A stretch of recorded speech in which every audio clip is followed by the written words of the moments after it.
नमस्कार, मैं हूं अमित कुमार पालित। दोपहर के 12 बज रहे हैं और वक्त है प्रहार का। बुलेटिन की शुरुआत इस वक्त की सबसे बड़ी खबर के साथ कर रहे हैं। उद्धव सेना में टूट पर मुहर लग चुकी है।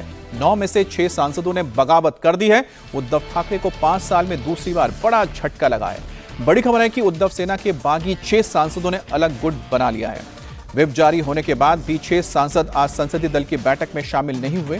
ये मीटिंग संसद भवन के पार्टी ऑफिस में बुलाई गई है, जिसमें से सिर्फ 3 लोकसभा के सांसद ही मौजूद थे। वहीं बागी 6 सांसदों ने अलग गुट बनाकर लोकसभा अध्यक्ष ओम बिरला को लेटर सौंप दिया है। जिन 6 सांसदों ने उद्धव सेना से अलग होकर अपना गुट बनाया है, उसमें परभनी से संजय जाधव, यवतमाल वाशिम से संजय देशमुख, मुंबई उत्तर पूर्व से सांसद संजय दीना पाटिल, शिरडी से सांसद भाऊ साहेब वाकचौहरे, हिंगोली से सांसद नागेश पाटिल और उस्मानाबाद से सांसद ओमराजे निंबालकर शामिल हैं। वहीं पर अनिल देसाई, अरविंद सावंत और राजाभाऊ वाजे मीटिंग में पहुंचे थे।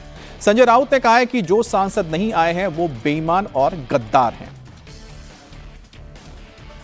जो आएंगे वो हमारे, नहीं आएंगे वो बेईमान गद्दार। देख लेंगे, जो आएंगे वो हमारे, नहीं आएंगे वो बेईमान गद्दार।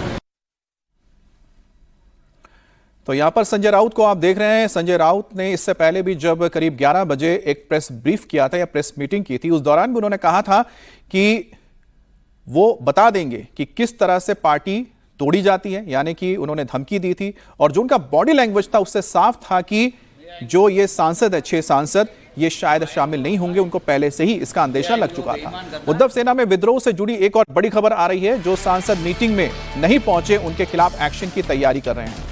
सांसदों की मीटिंग के लिए उद्धव सेना की तरफ से व्हिप जारी किया गया। अब व्हिप का उल्लंघन करने वाले सांसदों पर कार्रवाई होगी।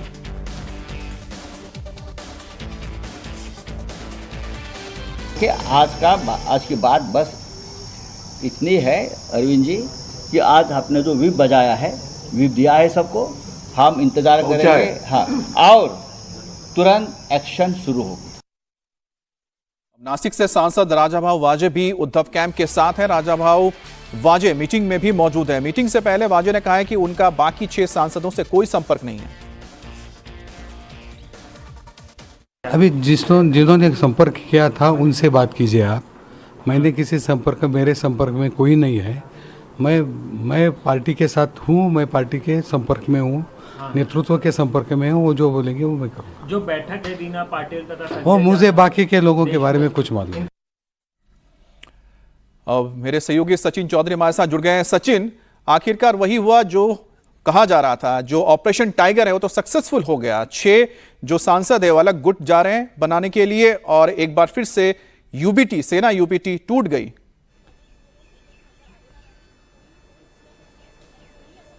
जी बिल्कुल, पिछले 1 घंटे से यहाँ पर संसद भवन में जो शिवसेना यूबीटी का दफ्तर है वहां पर उनकी बैठक चल रही है। और बैठक में लोकसभा से 3 और राज्यसभा से 1 संजय राउत, ऐसे 4 ही सांसद वहां पर मौजूद है।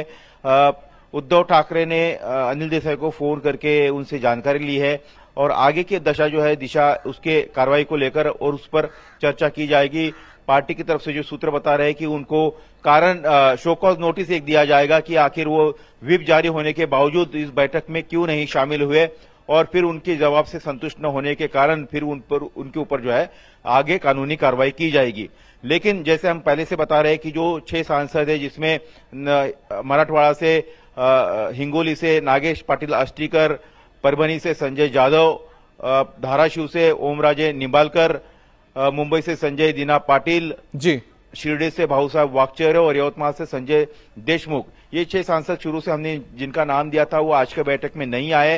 अब सचिन, आपने जिन 6 सांसदों का नाम लिया है, पहली चीज एक तो है कि जो व्हिप जारी होने की बात हो रही है, क्या उसका वाकई में कोई कानूनी आप कह सकते हैं कि कार्रवाई होगी और उसका कोई बड़ा हम देखते हैं कि कोई परिवर्तन देखने को मिल सकता है? जो उनकी मौजूदा स्थिति है, जो 6 इस वक्त सांसद है, उस पर क्या पड़ने जा रहा है? लेकिन साथ ही महाराष्ट्र की पॉलिटिक्स में या फिर उद्धव सेना की पॉलिटिक्स में ये कितना बड़ा डेंट है? जी देखिए, बिल्कुल डेंट है, क्योंकि पहले जो पार्टी में फूट हुई थी उसमें तब उस वक्त शिवसेना ज्वाइंट शिवसेना के 18 एमपीज थे, उसमें से 12 एमपीज फूट के साथ एकनाथ शिंदे के साथ आ गए थे और बाद में रविंद्र वायकर और एक सांसद जुड़ गए थे। 13 सांसद उनके साथ में थे और 40 से ज्यादा उनके साथ विधायक जुड़ गए थे। उसके बाद जब चुनाव हुए तो एक बार फिर से उद्धव ठाकरे के जो है 9 सांसद चुनकर आए थे और शिंदे शिवसेना 2 से कम पड़ गई थी, उनके 7 सांसद हैं। लेकिन अब ये 6 सांसद जो है अलग गुट बनाकर इनको स्पीकर मान्यता देते हैं और इनका अगर विलय शिवसेना एकनाथ शिंदे पार्टी में करने की जो प्रोसेस जो है जारी है, अगर वो सही में कामयाब हो जाती है तो कांग्रेस के सबसे ज्यादा सांसद रहेंगे महाराष्ट्र में 14 और उसके बाद शिंदे शिवसेना के सबसे ज्यादा सांसद रहेंगे 13 और उद्धव ठाकरे तो कहीं ना कहीं यहाँ पर एकनाथ शिंदे की आप कह सकते हैं कि जो स्थिति है और मजबूत हो जाएगी लोकसभा में और साथ ही साथ एनडीए के अंदर भी। और दूसरी ओर जो जानकार ये भी बता रहे हैं कि जो व्हिप जारी किया गया है यहाँ पर सेना यूबीटी की ओर से अपने सांसदों को लेके, वो तभी लागू हो सकता है जब संसद से जुड़ी हुई कोई प्रक्रिया हो। और इस वक्त ना ही संसद, इस वक्त सेशन चल रहा है और ना ही कोई ऐसी कोई प्रक्रिया संसद के सदन में चल रही है, तो उन पर शायद ये व्हिप का कोई असर ना देखने को मिले। बहरहाल महाराष्ट्र बंगाल के बाद अब उत्तर प्रदेश का भी आपको हाल बताते हैं, जहां पर खेला होने जा रहा है। योगी सरकार में कैबिनेट मंत्री ओपी राजभर ने आज बड़ा दावा किया है। ओपी राजभर ने कहा है कि पूर्वांचल के सपा सांसद पार्टी से बगावत करने के लिए तैयार हैं। पूर्वांचल के कई सपा सांसद खुश नहीं है, वो लगातार दिल्ली के संपर्क में हैं। उधर राजभर के अलावा यूपी के डिप्टी सीएम केशव प्रसाद मौर्य ने भी दावा कर दिया। उन्होंने कहा कि सपा के 25 से ज्यादा सांसद टूटने के लिए तैयार बैठे हैं। मौर्य ने कहा कि गनीमत यह है कि बीजेपी उन्हें ले नहीं रही है। सबसे पहले सुनिए ओपी राजभर ने क्या कहा।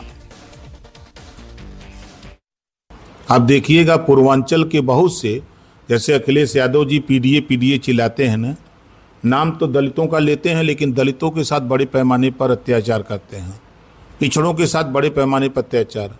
पूर्वांचल के बहुत से ऐसे सांसद हैं जो दिल्ली संपर्क बनाए हुए हैं और कि हम आपकी पार्टी में आ रहे हैं, हम सत्ता के साथ रहना चाहते हैं, ऐसे तमाम लोग घूम रहे हैं। ऐसे हम लोग झूठ नहीं बोल रहे हैं। आपने एमएलसी के चुनाव में देखा, जब राज्यसभा का चुनाव था तो तमाम इनके कई विधायक इनके साथ, इनसे नाराज लोग स्वेच्छा से भारतीय जनता पार्टी में चले गए। अखिलेश जी की बात कर लें, चाहे डिम्पल जी की बात कर लें, चाहे उनके परिवार के रामगोपाल जी के बेटे हों, चाहे शिवपाल जी के बेटे हों, यही 4-5 लोगों को, और कुछ 2-4-6 लोग और हैं, इनको छोड़ दीजिए तो सारे लोग तो इनका साथ छोड़ने को तैयार हैं। सब लोग दुखी हैं। खुद अखिलेश जी कह रहे हैं कि जो डरपोक है वो चले जाएंगे और जो साहसी हैं, हिम्मती हमारे साथ रहेंगे। अखिलेश जी का बयान है। अखिलेश यादव और समाजवादी पार्टी के ओपी राजभर की इन बातों को हल्के में ले रही थी, लेकिन राजभर के बाद केशव प्रसाद मौर्य ने भी सपा में टूट की खबर दे दी और संकेत दे दिया। अखिलेश की टेंशन और बढ़ा दी। सपा में तो अभी 25-26 सांसद टूटने को तैयार बैठे, हम लोग तोड़ ही नहीं रहे हैं। हम लोग तो 27 में जानते हुए अपने आप ही टूट के चले जाएंगे। समाजवादी पार्टी का संचालन श्री अखिलेश यादव की साइकिल नहीं कर सकती। वो साइकिल सैफई जा सकती है लेकिन सत्ता की गलियारे में नहीं जा सकती। पार्टी में टूट की खबर पर शिवपाल यादव ने भी कहा। शिवपाल की ओर से कहा गया कि कोई भी सांसद नहीं टूटेगा, बीजेपी झूठ फैला रही है, यह कहना है शिवपाल यादव का। देखिए, समाजवादी पार्टी का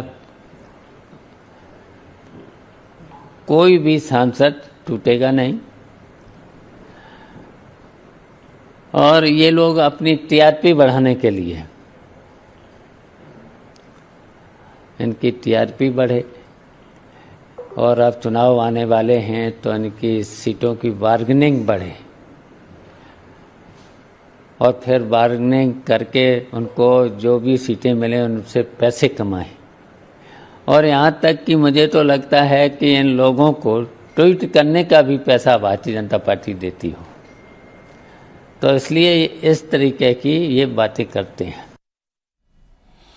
और इस पर बात करने के लिए हमारे साथ विशाल प्रताप सिंह जुड़ गए हैं। विशाल, देखिए, सियासत में जब इस तरह की अफवाहें उड़ती है तो ऐसा नहीं होता कि पूरी तरह से उनको खारिज कर दिया जाए, कहीं ना कहीं चर्चा तो होती है, तभी बात फैलती है। लेकिन साथ ही अब जब ओम प्रकाश राजभर ये कह रहे हैं कि जो बलिया के लाल हैं उन्होंने ही इसका नेतृत्व किया है बागियों का, तो फिर ये कौन है और किस तरह से वो नेतृत्व कर सकते हैं?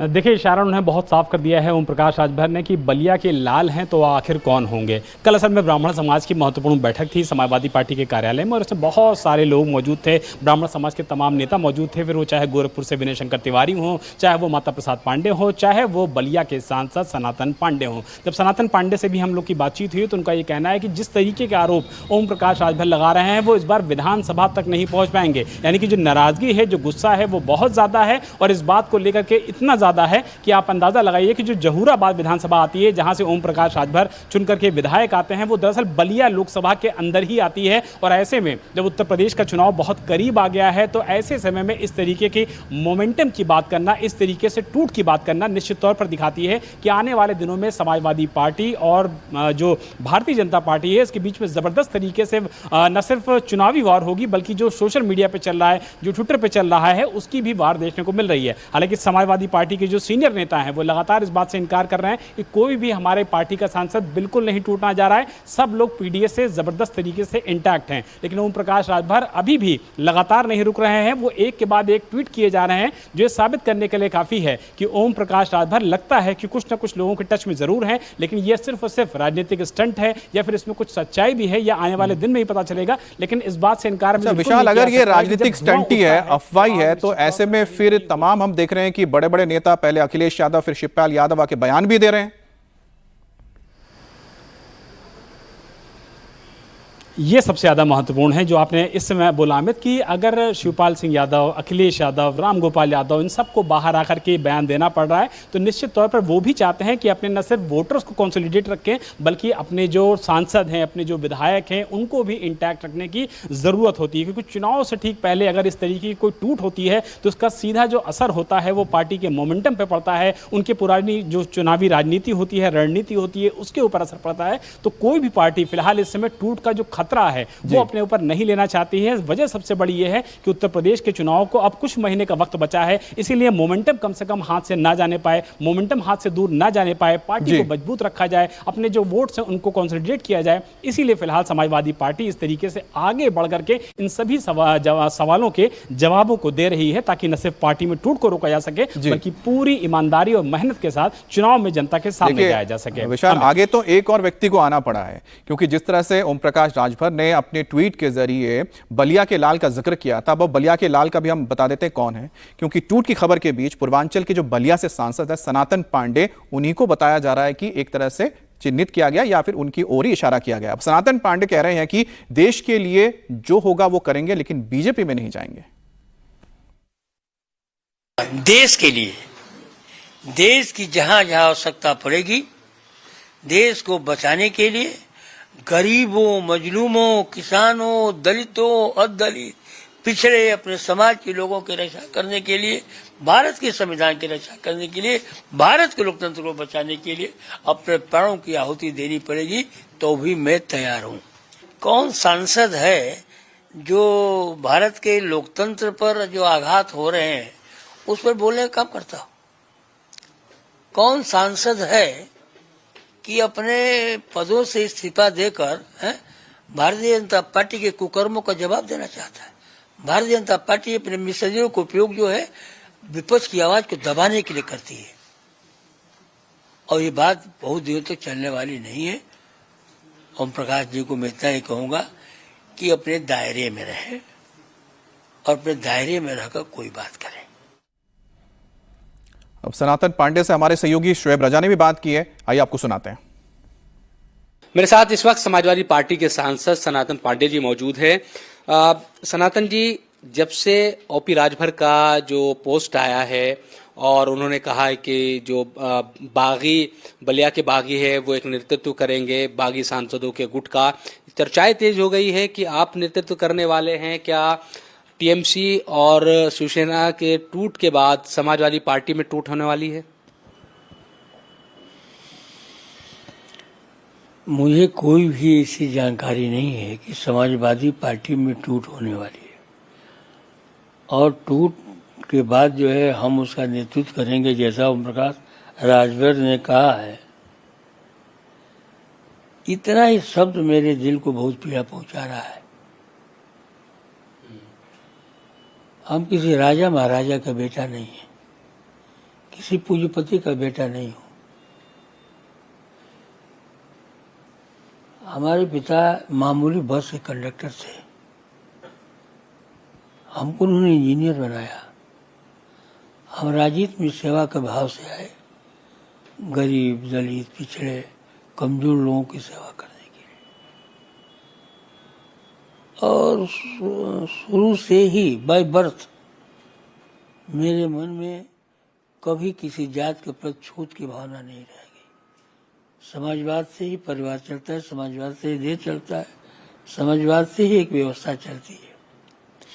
इस तरह के आरोप सरकार के मंत्री के द्वारा लगाया जाना मुझे बहुत आहत कर रहा है,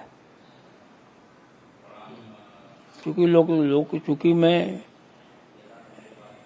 एक ऐसे पद पर हूँ, संवैधानिक पद पर हूँ कि मैं कुछ कह नहीं पा रहा हूँ। इतना जरूर है कि ओम प्रकाश राजभर सरकार के मंत्री हैं, उनका कहना का मतलब होता है कि सरकार कह रही है। इस तरह के आक्षेप न लगाएं, क्योंकि मरता क्या नहीं करता।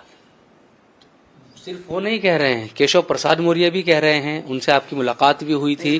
क्यों ये सब हो रहा है, क्या इसके पीछे आपको नजर आता है? फिर अगर आप कह रहे हैं केशव प्रसाद मौर्य, हम कल जहाज से आ रहे थे, वो जो है वहाँ जहाँ जिस कमरे में हम लोग बैठे हुए थे, जो लाउंज बना होता है, उसमें वो जा रहे थे बाथरूम में। मैं वहाँ कोने में अकेले बैठा हुआ था। आज मंत्री या पुरस्कार के नाते मैं खड़ा हुआ है, उनको मैंने प्रणाम किया, वो मुझको प्रणाम किए। इसके बाद कोई राजनीतिक न हमसे जान पहचान भी नहीं है, कभी मैं उनसे मिला भी नहीं हूँ, कभी उनके दल में रहा भी नहीं हूँ, तो कोई आगे बात होने का सवाल कहाँ था।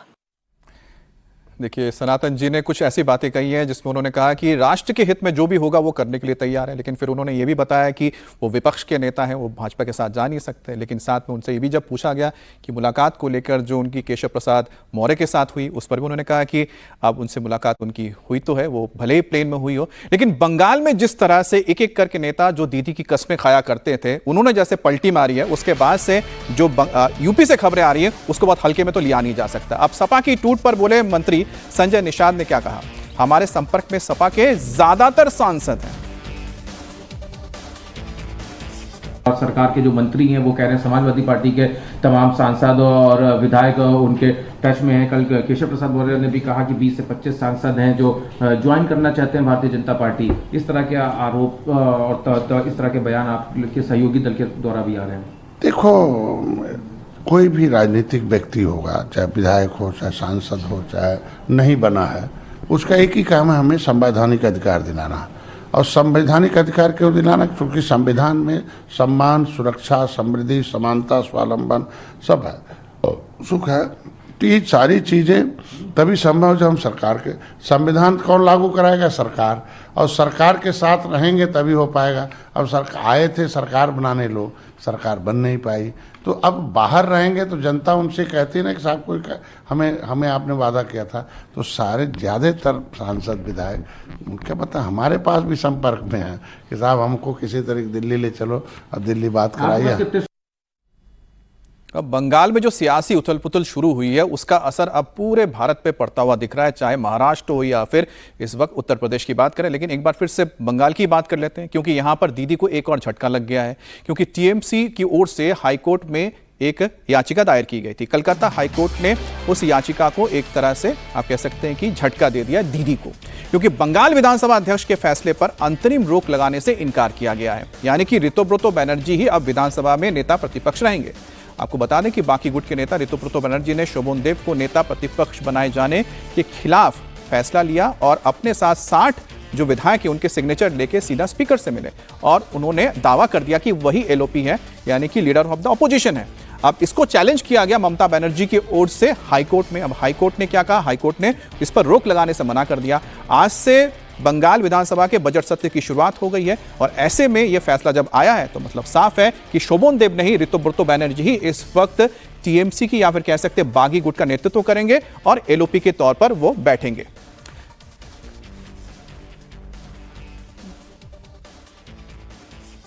The High Court has not passed any interim order, but High Court admitted the petition. Directions for affidavits have been given, and the matter will come up for final hearing. प्रहार में अब बात होगी उत्तर प्रदेश की राजधानी लखनऊ में पीले पंजे के प्रहार की। लखनऊ में मुख्तार के अवैध कब्जे वाली जमीन पर बुलडोजर चल रहा है। लखनऊ में सिंचाई विभाग की जमीन पर से कब्जा हटाने के लिए ये बुलडोजर एक्शन किया जा रहा है। ये जमीन माफिया मुख्तार से लेकर गरीबों को दी गई जमीन के ठीक बगल में मौजूद है।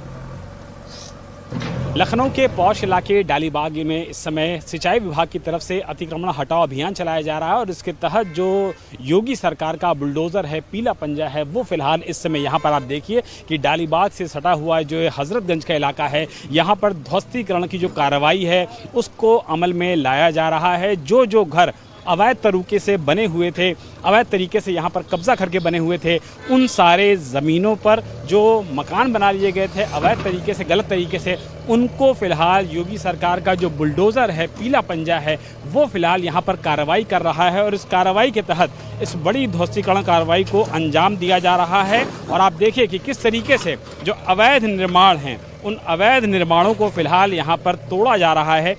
भारी संख्या में जो पुलिस बल है वो यहाँ पर मौजूद है।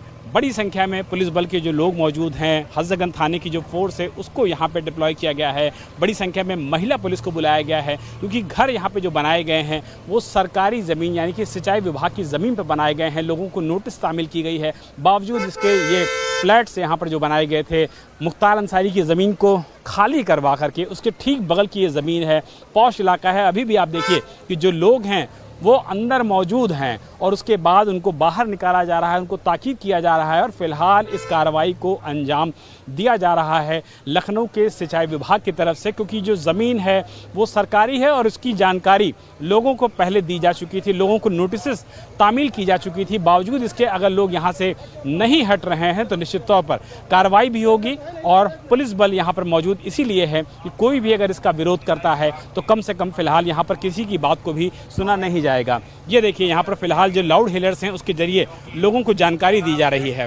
1873 की धारा 70 के तहत एक दंडनीय अपराध है जिसे आप अभी खाली कर दें, अन्यथा विभाग द्वारा अवैध कब्जा खाली करा लिया जाएगा। कैमरामैन को बोलूंगा कि जरा इधर से आए और दिखाएं कि किस तरीके से अवैध कब्जे को यहाँ पर खाली कराया जा रहा है। देखिए जो ताले हैं जो गलत तरीके से यहाँ पर डाल करके इन पर कब्जा किया गया था, उन तालों को फिलहाल तोड़ा जा रहा है और तोड़ने के बाद इस कार्रवाई को मुकम्मल किया जाएगा। आप देखिए कि इस समय जो बुलडोज़र है, पंजा है, पीला पंजा है योगी सरकार का, वो फिलहाल चल रहा है और सरकारी ज़मीन, सिंचाई विभाग की ज़मीन पर जो गलत तरीके से कब्जा किया गया था उस ज़मीन को, करोड़ों की ज़मीन को फिलहाल पूरी तरीके से यहाँ पर खाली कराया जा रहा है।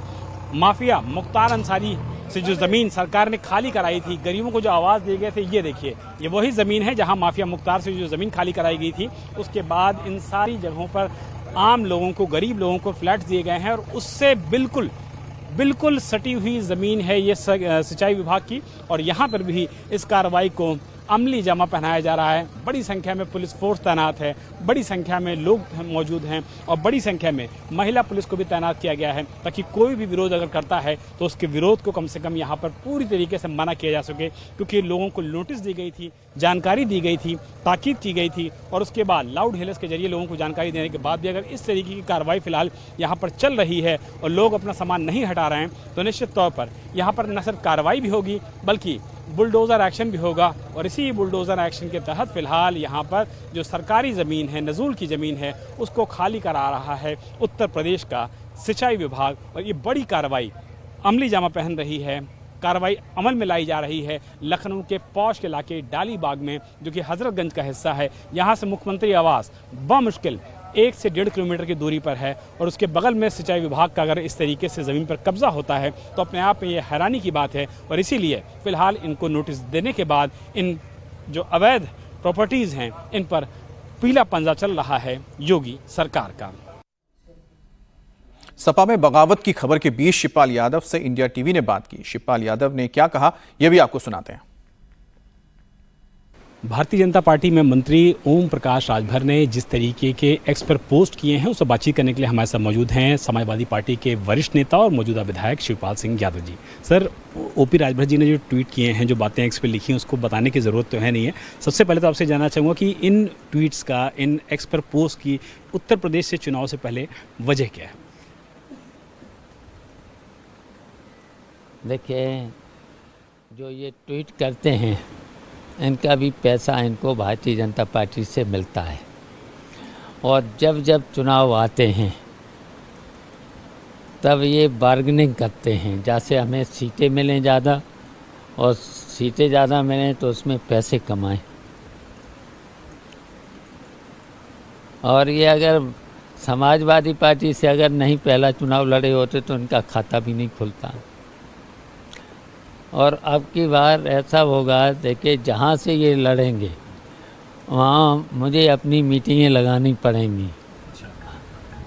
और बात से ही लड़ते हैं, और कई मीटिंग लगानी पड़ेंगी, और फिर ये विधानसभा का मुंह नहीं देख पाएंगे।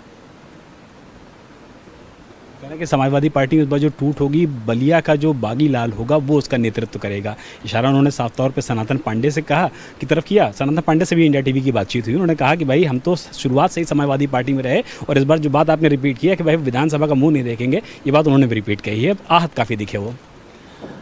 तो देखिए, समाजवादी पार्टी बहुत मजबूत है। समाजवादी पार्टी के सांसद सभी समाजवादी पार्टी के साथ खड़े हैं, विधायक सभी समाजवादी पार्टी के साथ खड़े हैं। तो ये लोग झूठ बोलते हैं हमेशा इसी तरीके से। भारतीय जनता पार्टी और भारतीय जनता पार्टी के समझ ही रहे हो, ये सब झूठ बोलते हैं। तो देखिए, इतना झूठ बोलते हैं ये लोग, भगवान राम के मंदिर में इन्होंने कितनी बड़ी चोरी करी है। तो ये बड़े चोर भी हैं भारतीय जनता पार्टी के लोग। प्रकाश राजभर ने एक बेसिकली वीडियो पोस्ट किया, वीडियो की जानकारी दी बल्कि, और दिखाया उसमें कि प्रोफेसर साहब अमित शाह जी से मुलाकात कर रहे हैं, कोई चिट्ठी दे रहे हैं, कह रहे हैं कि सांसदों की जानकारी उन्होंने दे दी उनको। ये तो आप सबको पता चल गया होगा, जब लोकसभा चल रही थी, लोकसभा चले कितने दिन हो गए हैं, 3-4 महीने, तब तो ऐसा कोई माहौल भी नहीं था, चुनाव का तब माहौल नहीं था ऐसा। अच्छा, विधानसभा में आप देख रहे होंगे मुख्यमंत्री, जैसे ही लोकसभा में जब कहीं पर भेंट हो जाती है हैं, तो कोई न कोई सांसद विधायक अपना अपना क्षेत्र की समस्या, कार्य जो होते हैं उस क्षेत्र की समस्या, बहुत सी समस्याएं पकड़ा देते हैं, और कौन क्या करता है हैं? तो आप स्पष्ट करना चाहेंगे कि भाई वो जो चीज़ें थी बड़ी रेगुलर टाइप की चीज़ें थी क्या? हाँ, देखिए, ऐसा समाजवादी पार्टी एक है, समाजवादी पार्टी के सांसद एक हैं, समाजवादी पार्टी के विधायक एक हैं, और हमारा पूरा परिवार एक है। तो इस तरह की बातें करते बहुत ही हल्के लोग हैं। उन्होंने एक्स पे लिखा कि जो ओबीसीज पर, दलितों पर जो सबसे ज़्यादा अत्याचार हुए हैं, उन्होंने एक बाकायदा वर्ड यूज़ कर लिया कि भाई वो यादव समाज की तरफ से सबसे ज़्यादा किए गए हैं। और वोट चाहिए इन्हें सबको, हैं, वोट चाहिए सबको, हैं। और अब ये देखिए, जब कोई सरकार में होता है, मंत्री हो, प्रधानमंत्री हो, मुख्यमंत्री हो, हैं, पूरे उत्तर प्रदेश का हर वर्ग के प्रधानमंत्री मुख्यमंत्री होता है कि नहीं होता है शपथ लेते, और शपथ में भी सब कुछ बातें हैं, जात संप्रदाय का मुंह नहीं देखेंगे, हाँ, सब बातें होती हैं। और फिर जो इस तरीके की बातें करते हैं, मंत्री लेके, शपथ लेकर के, हाँ, इस तरीके के हैं, झूठे के नहीं। तभी तो मैंने कहा ये झूठे लोग हैं। केशव प्रसाद मौर्य ने कहा कि 25 से 26 सांसद हमारे टच में हैं, लेकिन हम तोड़ नहीं रहे, हम जब चाहें तब तोड़ लेंगे, और 27 के बाद तो अपने आप ही टूट जाएंगे समाजवादी पार्टी के सांसद। देखिए, ये कई चुनाव लड़ चुके हैं और अपना समीकरण नहीं बना पा रहे चुनाव जीतने का। समाजवादी पार्टी ने कई बार उनको हराया है, और जब अपना समीकरण बना नहीं पाए तो और सांसद तोड़ने की बात करते हैं। समाजवादी पार्टी पूरी तरीके से मजबूत है, इंटैक्ट है, परिवार पूरी तरीके से एक है, मजबूत है। पूरी तरह से एक है समाजवादी पार्टी, पूरी तरह से है, परिवार एक है। और 2027 का चुनाव सभी वर्गों को लेकर के, पीडीए से पीडीए के साथ साथ सभी सवर्णों को भी, ब्राह्मणों को भी, सबको लेकर के ने भारतीय जनता पार्टी को हराएंगे। आखिरी सवाल ले लेता हूँ। उन्होंने आज एक बात और भी लिखी, उन्होंने कहा, चूंकि आपने ब्राह्मण समाज का जिक्र किया, उन्होंने कहा कि ब्राह्मण समाज का कल जो सम्मेलन हुआ उसमें ब्राह्मण समाज को बड़ा अपमानित किया गया, इसलिए जो बलिया का लाल है वो बहुत ज़्यादा नाराज़ है। देखिए, जनेश्वर में समाजवादी पार्टी के बड़े नेता थे, उनको छोटे लोहिया कहा जाता था। उन्होंने कभी जात और धर्म की राजनीति नहीं की है, सीधे समाजवादी। तो नहीं कि 5 अगस्त को उनका जन्मदिन होता है, वो मनाने के लिए मीटिंग बुलाई गई थी, सनातन पांडे ने मीटिंग बुलाई थी, तो इसलिए मीटिंग बुलाई थी, हैं? तो बलिया का नाम ले रहे हैं, वो बलिया, हैं? ओम प्रकाश राजभर, तो फिर पता चल जाएगा उनको 27 के चुनाव में, 27 के चुनाव पता चलेगा। और अब बात करते हैं राम मंदिर में हुए चंदा चोरी की खबर को लेकर। चंदा चोरी की जांच एसआईटी कर रही है। इस बीच राम मंदिर निर्माण समिति के अध्यक्ष नृपेंद्र मिश्रा ने चंपत राय पर बहुत बड़ा बयान दिया है। इंडिया टीवी से एक्सक्लूसिव बातचीत में नृपेंद्र मिश्रा ने कहा कि चंपत राय की निष्ठा पर सवाल नहीं उठाया जा सकता है। चंपत राय 35 साल से राम मंदिर आंदोलन से जुड़े रहे हैं। राम मंदिर में निष्ठा नहीं, निगरानी में कमी हुई है। सुनिए नृपेंद्र मिश्रा ने क्या कहा। श्री चंपत राय जी, मैं कभी भी उनके निष्ठा पर सवाल नहीं उठाऊंगा। वो आज के नहीं है, कम से कम 35 वर्ष उन्होंने इस आंदोलन में हिस्सा लिया हुआ है। लेकिन मुख्य बात जो हुई है, प्रबंधन के 2 हिस्से होते हैं मैनेजमेंट के। एक तो होता है कर्मचारियों की निष्ठा के प्रति विश्वास, एक पॉजिटिव रुख रखना। तो एक तरफ तो निष्ठा है और उतना ही महत्वपूर्ण है कि उसकी निगरानी रखना। तो ये जो निष्ठा और निगरानी एक कॉइन के 2 पहलू हैं, इसमें कमी हुई है। इसमें निश्चित रूप से व्यवस्था में कमी हुई है, जिस कारण से यह परिस्थिति उत्पन्न हुई है। कमिटी बनी हुई है एसआईटी, इसलिए मैं ऐसे चीज़ों को अनुमान नहीं करूंगा, ऐसी घटनाओं के प्रति कोई टिप्पणी भी नहीं करूंगा जो एसआईटी के समक्ष है। लेकिन जो सोशल मीडिया में कुछ चर्चाएं चल रही हैं, उस पे एक ब्रॉड लाइन जो है मैं अवश्य आपके समक्ष प्रस्तुत करूंगा। नृपेंद्र मिश्रा ने और भी कई विस्फोटक खुलासे किए हैं। इंडिया टीवी के पॉलिटिकल एडिटर देवेंद्र पराशर के साथ ये पूरा इंटरव्यू आज आप दोपहर 3 बजे देख सकते हैं इंडिया टीवी पर।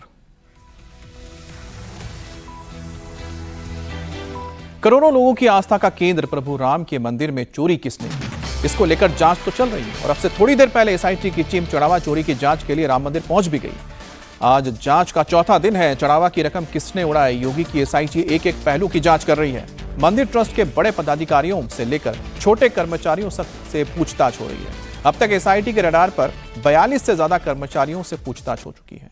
कईयों के पास से लाखों रुपए कैश भी मिल चुके हैं। कई लोगों की लाइफस्टाइल भी बदल चुकी है। जैसे जैसे चंदा चोरी की जांच आगे बढ़ रही है, वैसे वैसे नए नए खुलासे भी हो रहे हैं। राम मंदिर के ट्रस्टी अनिल मिश्रा पर नया खुलासा हुआ है। स्टेट बैंक ऑफ इंडिया का एक कर्मचारी अनिल मिश्रा के घर पर किराए पर रहता है। राम मंदिर का चढ़ावा अयोध्या के इसी SBI में जमा करवाया जाता है। ऐसा कहा जा रहा है कि इसी ऑफिसर पर चढ़ावे की रकम जमा करने की जिम्मेदारी थी। अनिल मिश्रा पर मंदिर में चढ़ावे की निगरानी की जिम्मेदारी थी। अनिल मिश्रा पर आरोप है कि उसने मंदिर में अपने ही रिश्तेदारों को नौकरी दिलवाई। इस वक्त हम राम मंदिर के ट्रस्टी अनिल मिश्रा के घर हैं। जब हम यहां पहुंचे तो हमने देखा कि सीढ़ियों से SBI के एक ID कार्ड पहने हुए शख्स नीचे उतरते हैं। जैसे ही हमने उनसे उनके बारे में पूछा, उन्होंने वो ID कार्ड उठा लिया और यहां वो गाड़ी पर पहुंचे। उन्होंने बताया कि वो पिछले 4 साल से यहां किराए पर रहते हैं। सवाल ये है कि मंदिर के चंदे की गणना की निगरानी SBI के हाथ में। जिस SBI बैंक में ये चंदा जमा होता है, उसके कर्मचारी अनिल मिश्रा के इसी घर में किराए पर रहते हैं। तो ये अपने आप में कॉन्फ्लिक्ट ऑफ इंटरेस्ट स्पष्ट दिखता है कि जो चंदा गिन रहा है, जो निगरानी कर रहा है, जिसके यहां चंदा जमा हो रहा है, उस बैंक में काम करने वाला एम्प्लॉय यहां अनिल मिश्रा के घर पर पिछले 4 साल से किराएदार है।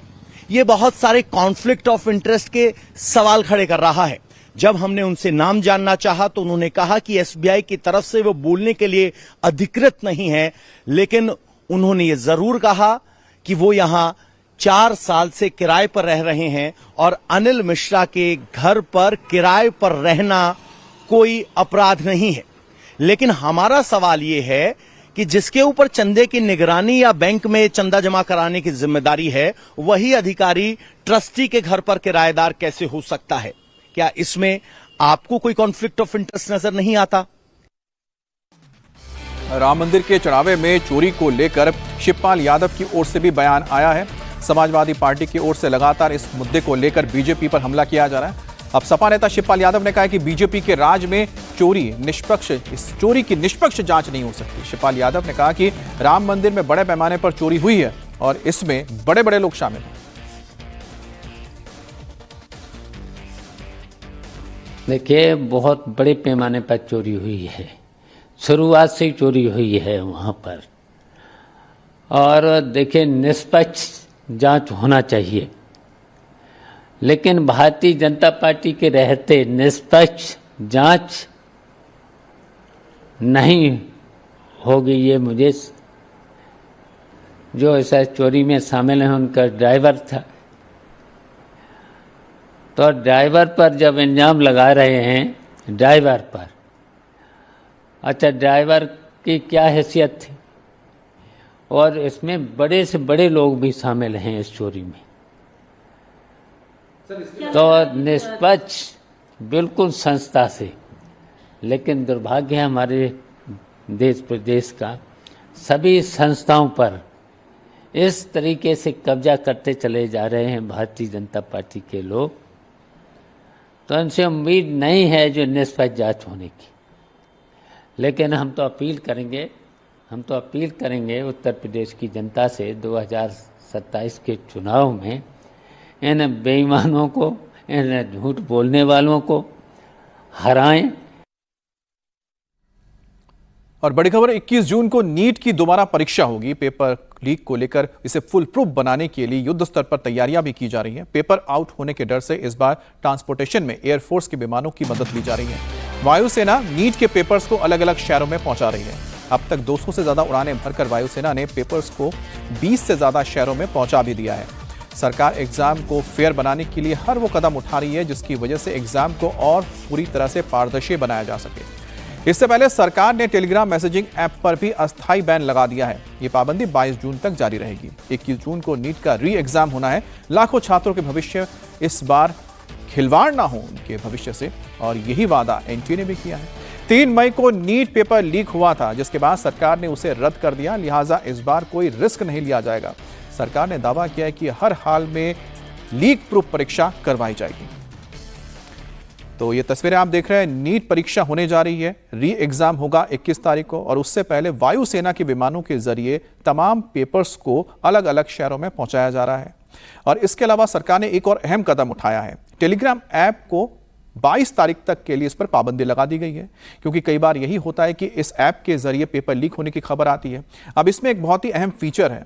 इसमें अगर आप पहले से 2-3 दिन पहले से कोई एक फाइल अपलोड कर दीजिए और उसके बाद कुछ दिन बाद आप इस फाइल को फिर से एडिट कर दीजिए, तो आप बता नहीं पाएंगे कि आखिर में ये कब अपलोड किया गया था, और इसी के जरिए अफवाह फैलाई जा सकती है और वो स्टूडेंट्स के लिए बहुत घातक साबित हो सकता है। तो सरकार अपनी तरफ से हर कदम उठा रही है इस परीक्षा को फुल प्रूफ बनाने के लिए।